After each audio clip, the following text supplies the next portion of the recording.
అదే RTV app వార్తల్ని క్షణాల్లో చదివే అవకాశం ఉంటుంది. ఒక న్యూస్ పేపర్, ఒక టెలివిజన్ ఛానల్ మీ చేతుల్లో ఎప్పుడు.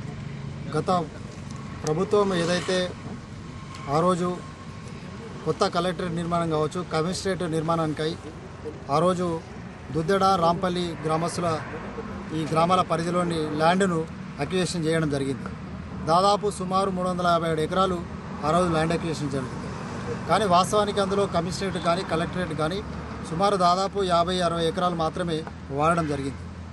మిగతా 300 ఎకరాలు ఆ రోజు ఏదైతే రైతుల నుంచి ఏదైతే ఉద్దేశంతో సేకరించారో ఆ ఉద్దేశాన్ని, ఆ యొక్క పర్పస్ను ఈరోజు వాడకుండా ఆ యొక్క భూమిని ఇలా కొంతమంది ప్రైవేటు వ్యక్తులకు ఏదైతే ఇలా కేటాయించడం ఉన్నదో దాన్ని ఇలా భారతీయ జనతా పార్టీ తీవ్రంగా వ్యతిరేకిస్తూ ఉన్నది.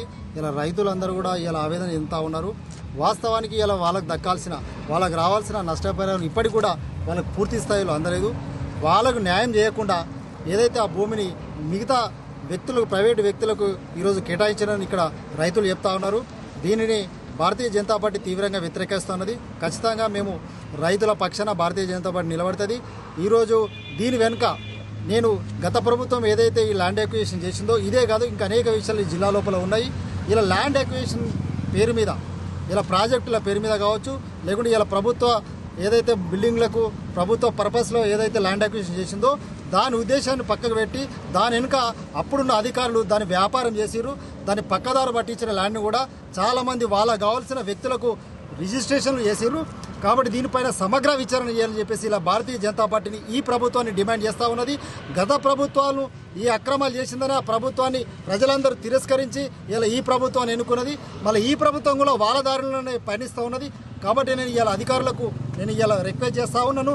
ఖచ్చితంగా ఆ భూములపైన విచారణ జరగాలి. నిజంగా ఇలా రైతులకు ఇలా ప్రభుత్వ ఉద్దేశం ఏదైతే ఉన్నదో దానికి మాత్రమే ఆ యొక్క భూమిని వాడాలి, లేదంటే ఆ రైతులకే తిరిగి ఇవ్వాలి. ఆ రైతులకే ఏదైతే చట్టం చెప్తుందో 5 సంవత్సరాలుగా మీరు ఆ ప్రభుత్వాన్ని ఆ భూమిని వాడలేదు కాబట్టి 10 సంవత్సరాలు, దాదాపు 7-8 సంవత్సరాలు అయిపోయింది కాబట్టి రైతులు ఇంకా ఆ భూమిని నమ్ముకొని ఆ భూమిలోనే వ్యవసాయం చేస్తారు. కాబట్టి ఆ రైతులకి ఇవ్వాలి తప్పితే ఇలా ఎక్కడో భూములు పోయినాయని చెప్పేసి ఆ రైతులను తీసుకొచ్చి ఇలా బినామీల పేరు మీద ఏదైతే భూములు ఇస్తున్నారో దాన్ని ఇలా భారతీయ జనతా పార్టీ వ్యతిరేకిస్తూ ఉన్నది. ఖచ్చితంగా ఇలా కలెక్టర్ గారి దృష్టి కూడా ఈ విషయాన్ని తీసుకుపోతాము. కమిషనర్ గారు కూడా ఇలా చాలామంది వ్యక్తులు వచ్చి పోలీసుల పేరు చెప్పి ఇలా బెదిరిస్తూ ఉన్నారు. ఖచ్చితంగా పోలీసులను కూడా మేము రిక్వెస్ట్ చేసినాం. కమిషనర్ గారిని కూడా ఇలా రిక్వెస్ట్ చేయడం జరుగుతుంది. ఇలా రైతుల పక్షాన నిలబడండి, రైతులకు న్యాయం చేయండి. రైతులు న్యాయం చేసే వరకు కూడా భారతీయ జనతా పార్టీ ముందుంటుందని చెప్పేసి ఈ సందర్భంగా నేను హెచ్చరిస్తూ, గత ప్రభుత్వంలో చేసిన అప్పుడు ఉన్న అధికారులు, పై అధికారులు ప్రభుత్వ అవసరాల కోసం అభివృద్ధి పేరుతోటి గత ప్రభుత్వాలు ఈ సిద్దిపేట కలెక్టరేట్ చుట్టుపక్కల ప్రాంతంలో దుద్దెడ, రాంపల్లి శివారు గ్రామాలలో ఒరిజినల్గా అవసరం ఉన్న 40 ఎకరాల కంటే ఎక్కువగా మొత్తం 357 ఎకరాలు ఏదైతే అక్వైర్ చేసిందో దాంట్లో రైతులకు ఇస్తానన్న కంపెన్సేషన్ ఇవ్వలేదు. నంబర్ 1, ఓన్లీ టోకన్ అడ్వాన్స్లు ఇచ్చిండ్రు. లీగల్ ప్రొసీజర్ చేయలేదు, వెకేషన్ నోటీసులు ఇవ్వలేదు.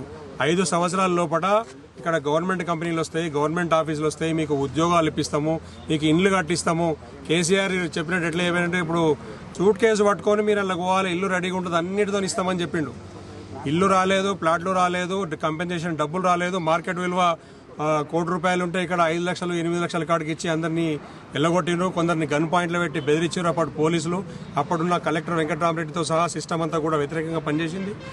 అప్పుడు ఆ ప్రభుత్వం చేస్తున్న తప్పులు, ధరణిని అడ్డం పెట్టుకొని చేస్తున్న తప్పులు ఈ గ్రామంలో దాదాపు రాంపల్లి గ్రామంలో ఒక 100 కుటుంబాలు, దుద్దెడ గ్రామంలో ఒక 150 కుటుంబాలు సఫర్ అయినాయి. మొత్తం 357 ఎకరాలకు సంబంధించి ఇంతవరకు కూడా పూర్తి స్థాయిలో కంపెన్సేషన్ రాలేదు. కాబట్టి రైతులందరూ కూడా వాళ్ళ భూములు వాళ్ళే దున్నుకుంటారు. 5 సంవత్సరాల టైం పీరియడ్ ల్యాప్స్ అయిపోయింది కాబట్టి అప్పటి నోటిఫికేషన్ చెల్లదు. ప్రభుత్వానికి హెచ్చరిక అయిందంటే ఇప్పుడున్న ప్రభుత్వం అర్థం చేసుకోవాల్సింది, పాతకాలంలో ప్రభుత్వం అక్రమంగా ఏదైతే గుంజుకోవాలని చూసిన భూములు అప్పుడే రైతులే లేదు. ఇవాళ 5 సంవత్సరాల నోటిఫికేషన్ పీరియడ్ అయిపోయింది. మీ ప్రభుత్వ ఆఫీసుల అవసరం కూడా తీరిపోయింది. కాబట్టి మిగిలిన భూములలో దున్నుకుంటున్న వాళ్ళు, ఉన్నవాళ్ళు, డాక్యుమెంట్లలో మీరు పేపర్ ఎక్కికపోయినా పాత రికార్డు ప్రకారం వాళ్ళు అట్లే కంటిన్యూ అవుతారు. వాళ్ళ హక్కుదారులు ఇవాళ లేట్ ప్రకారం మీరు నిజంగా కొత్తగా గవర్నమెంట్ అవసరాల కోసం ఏమైనా తీసుకుంటారంటే మళ్ళీ ఫ్రెష్ నోటిఫికేషన్ ఇచ్చి గ్రామ సభలు పెట్టి 2013 fair compensation and rehabilitation act ప్రకారం వీళ్ళకి కంపెన్సేషన్ ఇస్తేనే ఆ తర్వాత మీరు జాగాలకు రావాలి. అది కూడా రెవెన్యూ వాళ్ళు రావాలి, పోలీసు వాళ్ళు రావద్దు. పోలీసు వాళ్ళు కనుక ఇప్పుడు ఈ మధ్యన చూసినాం, అనవసరంగా ఇల్లీగల్ డిటెన్షన్ చేస్తున్నారు, రైతులను బెదిరిస్తున్నారు, బాధ పెడుతున్నారు, దొంగ కేసులు పెడుతున్నారు. మీ అందరికి కూడా ఇక్కడ చట్టాలు ఉన్నాయి, ప్రభుత్వాలు ఉన్నాయి, పై వాళ్ళు చూస్తున్నారని గమనించండి, జాగ్రత్తగా మసులుకోండి.